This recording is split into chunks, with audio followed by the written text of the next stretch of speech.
দেখুন শাড়িটা কত সুন্দর, দেখুন সুন্দর না?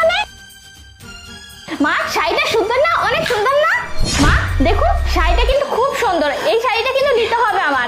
আরে আমার ইনহেলারটা দেখছো বৌমা? আমার অনেক কষ্ট হচ্ছে। না না মা, আমি তো দেখিনি। ও মামার শ্বাস দিতে অনেক কষ্ট হচ্ছে বৌমা, একটু দেখো না।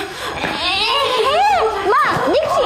এই কোথায় কোথায় পড়েছে, কোথায় পড়েছে, কোথায়? মা পাচ্ছি না তো, কোথায় পড়ে গেছে? হ্যাঁ মা কোথায় পড়ছে? পাচ্ছি না তো, খুঁজতেছি তো, পাচ্ছি না।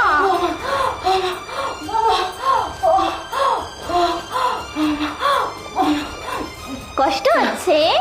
খুব কষ্ট হচ্ছে না? এমন কষ্ট না তুই আমাকে দিস। আমার সাথে যখন খারাপ ব্যবহার করিস, কোথাও যেতে দিস না, কোথাও গেলে তোর ছেলের কথা বলিস, আমার ছেলেকে সব বলে দিব, সব। বল যা যা, এখন গিয়ে বল, এখন এরকম করতেছিস কেন?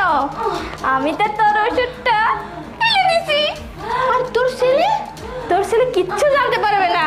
এখন যদি তুই মারা যাস তাহলে তোর ছেলে ভাববে কি তুই ওষুধটার কারণে মারা গেছিস। এখন আমার কোনো দোষ নেই, বুঝতে পারেননি শাশুড়ি মা?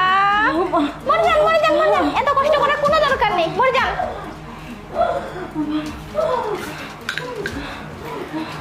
সে তো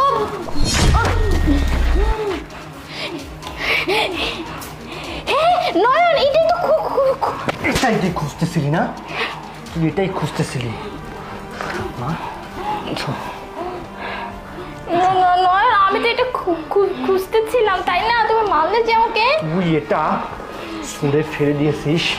আমি তখন দরজা দিয়ে অফিস থেকে আসতেছিলাম, তখন এটা আমি ধরে ফেলছি আর দাঁড়িয়ে দাঁড়িয়ে দেখতেছিলাম যে তুই আসলে কি করিস।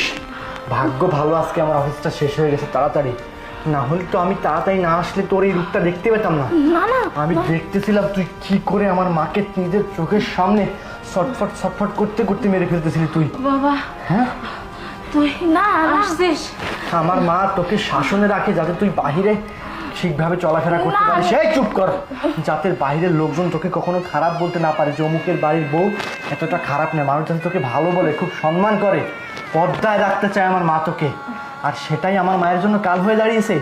তুই আমার মায়ের ইনহেলারটা এমনভাবে ছুঁড়ে ফেলে দিয়েছিস আমার মা শ্বাসকষ্টজনিত কারণে মারা যেত, আর তুই বলতি যে ওষুধ ফুরিয়ে গেছে তাই মারা গেছে। কিন্তু রাখে আল্লাহ মা রেখে, আমি টাইম মতো চলে আসছিলাম, দরজায় এসে দেখলাম তুই আমার মাকে কীভাবে চোখের সামনে ছটফট ছটফট করতে করতে মরতে দেখতেছিলি আর মজা নিচ্ছিলি। আবার